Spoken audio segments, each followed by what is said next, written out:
In this lecture, we are going to learn first of all about bond fusion,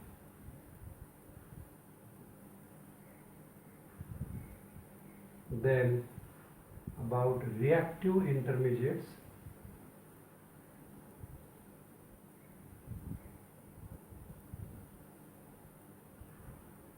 third about electrophiles,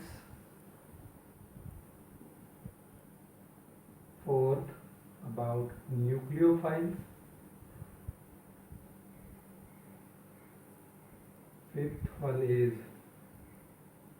Lewis bases, and sixth one is ligand. Let us start with bond fusion.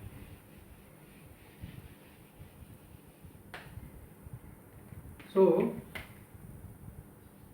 what is bond fusion? Actually, all of you know chemical reaction is a bond making and bond breaking process. So here, how that bond is broken, how the bond is broken in any chemical reaction, that is called bond fusion. So breaking of bond, I would say covalent bond in organic reaction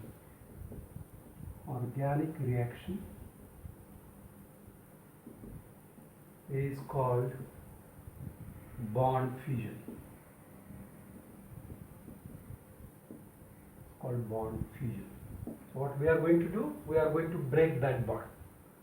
So this breaking of bond is done by two ways. So there are two methods or two ways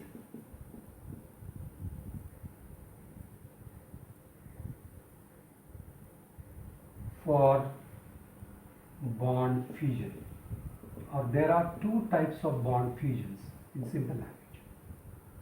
So what are they? One is homolysis and another is heterolysis. What is homolysis? It is also called homolytic bond fusion, and it is also called heterolytic bond fusion.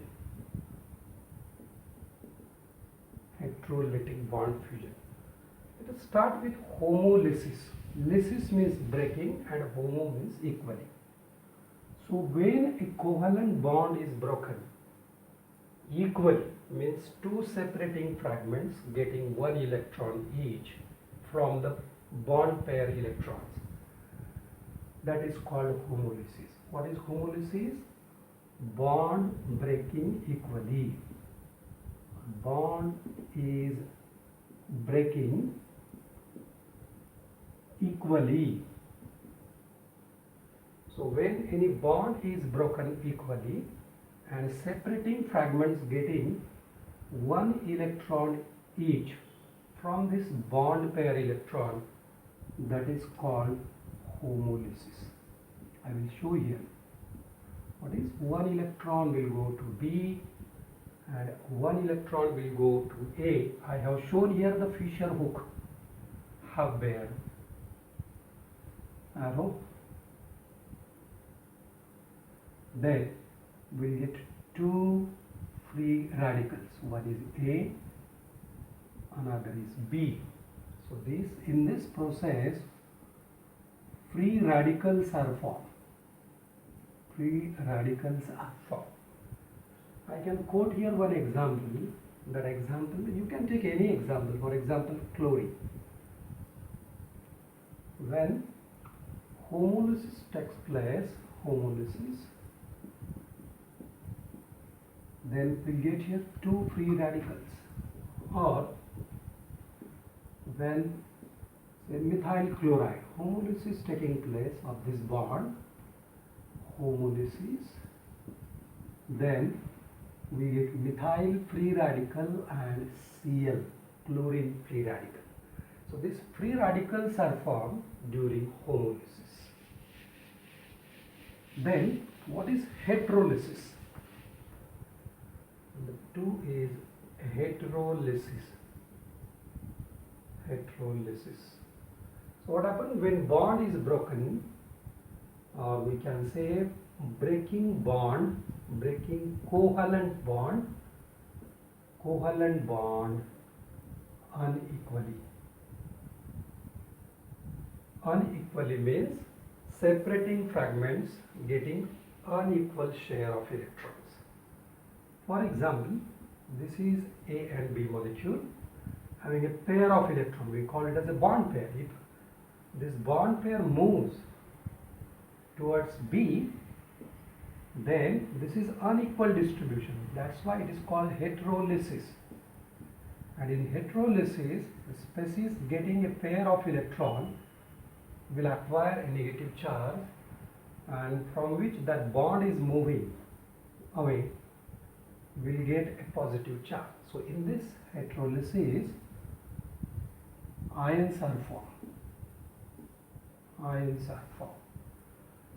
For example, I put here one example. Suppose I took here tertiary butyl bromide and heterolysis taking place here.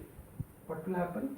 Because of more electronegativity, this bond pair will move towards B and we'll get two ions, two oppositely charged ions. This carbon will bear positive charge, that is cation, and bromine will acquire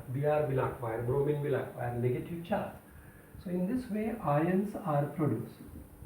So this is all about heterolysis. So there are two types of bond breaking process in the chemical reaction: homolysis and heterolysis.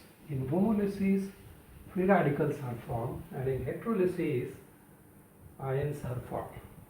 Next point which we are going to discuss is reactive intermediates. So I write here reactive intermediates. We have already seen these reactive intermediates, but quickly we will revise it. What is reactive intermediates? As you know, reaction proceeds like this. Reaction proceeds like reactant undergoing transition state, as we have seen already earlier, and this transition state is converted to the reactive intermediates,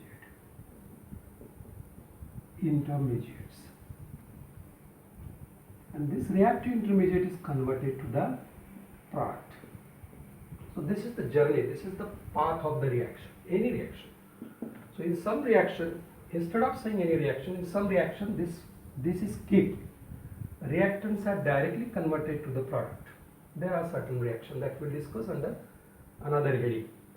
So see the position of reactive intermediates. Now we move toward the definition part of reactive intermediates. What is reactive intermediates? They are highly unstable or short-lived species. We can write here what are reactive intermediates. Short-lived species. One more word is used instead of that, transient. Short-lived species form during the course of reaction. During the course of reaction are called reactive intermediate. I'll use that abbreviation, reactive intermediate. But I want to add something. The short-lived species form are actually either neutral or charged. So instead of directly saying short-lived species, I will add one more thing.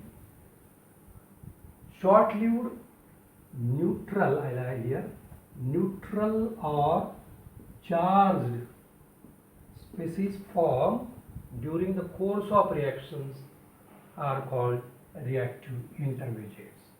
So what are the examples of reactive intermediates?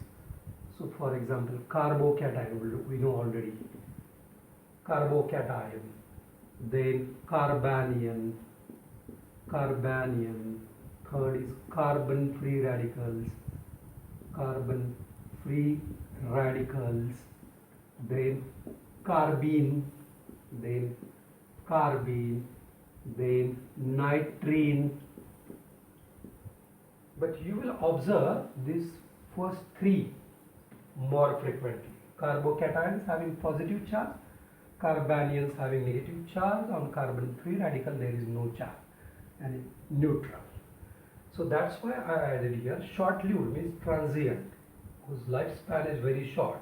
Highly energetic species are formed during the course of reaction, which are either neutral or charged, are called reactive intermediates, and they are formed after transition state. And these reactive intermediates are converted to the product. You try to understand this. So this is about reactive intermediates. Now quickly moving towards the another point, that is third point will be what is electrophile.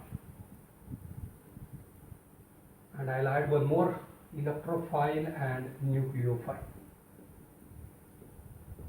because these two terms are learned together. So electrophile and nucleophiles. Okay. What are nucleophiles and electrophiles? We know in any chemical reaction there are two things. One is substrate and another is reagent. And we get here product more broadly. And what is reagent? So there are two types of reagent.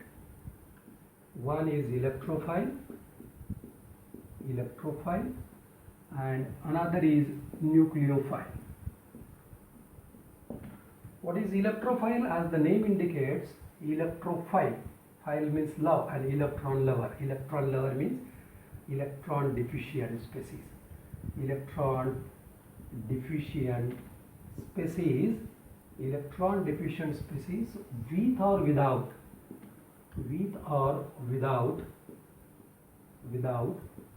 positive charge. Some may have positive charge, some may not have, but their qualification is they are electronless, electron deficient species. For example, I can add here H plus. Positive means electrophile. H plus. Any metal ion, you can say it is electrophile metal ion, N positive. Maybe 1, 2, 3, any positive charge. Or neutral, as I mentioned, species with or without positive charge. Or nitrosonium ion. These ion, I'll add some more electrophiles, AlCl3, SnCl4, and etc. All these are electrophiles. They are either having vacant orbital to accept electron, or they are directly, you can say, electron deficient species with positive charge. What are nucleophiles, or what is nucleophiles? Opposite to this. Electron rich species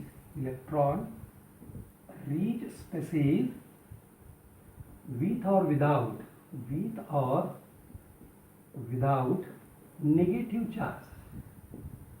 So nucleophile is electron rich species. You remember electron rich species with or without negative charge. I can quote here few examples. For example, OH minus, Cn minus, H2O. See, it is neutral but having two lone pairs. Ammonia, alcohol, amines, etc. So you can write here any negative charge species you can see is a nucleophile, or any species with lone pair of electrons are called nucleophiles. Generally they are represented by E plus, and this is Nu minus, or simply E or simply Nu. So Nu minus with lone pair, that is the qualification of nucleophile. So this is about nucleophiles and electrophiles.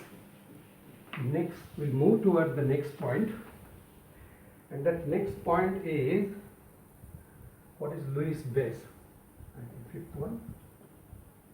Lewis base, acid base. You actually acid and base. I'll I'll revise this quickly because all of you know what are Lewis bases.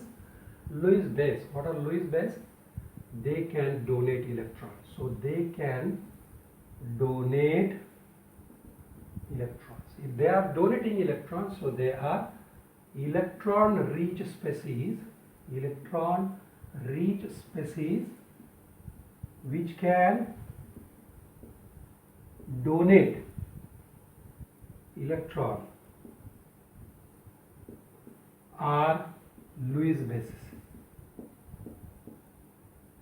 So what is important? They can donate electrons. So electron rich species, we have just finished electron rich species. So there is a confusion. Nucleophiles are electron rich species. So nucleophiles are also Lewis bases. Are also Lewis bases. You can quote their examples. So because they are electron rich, so nucleophiles can act as a Lewis base. They can donate electrons to the electron deficient species, or you can say they can donate electron to abstract the proton or to remove the proton. They can donate electrons to the proton that are bases. Base is proton acceptor. So in that way you can say it is Lewis base. So Lewis base, you remember, we have to connect this in another topic. Base is nothing but the nucleophile. So accordingly then Lewis acid is electrophile. So all Lewis acids are electrophiles. So Lewis acids are electrophile. They are electron rich species. Either you can say Lewis base, Lewis acid, or electrophile. So we will differentiate between base and nucleophile, acid and electrophile in forthcoming video. Last point of this video is what are ligands. So this nucleophile is now here. Nucleophile is electron rich species, may or may not having negative charge. When this donate electron to the metal ion, see, this is electrophile in a coordination compound or in a complex, so they can form coordinate bond. They can form coordinate bond. So this nucleophile or Lewis base is now ligand. It is called ligand. So this Lewis base is called ligand. So what is ligand? So any nucleophile which is donating its pair to the metal ion or central metal ion by coordinate bond, to form a coordinate bond in a coordination compound or a complex compound, then that nucleophile or base is called ligand. So this is called central metal ion. This is called central metal ion. So this is particularly we have to learn these ligands in organometallic compounds. Organometallic compounds. So we have to learn these ligands in organometallic compounds. That's it. Thank you.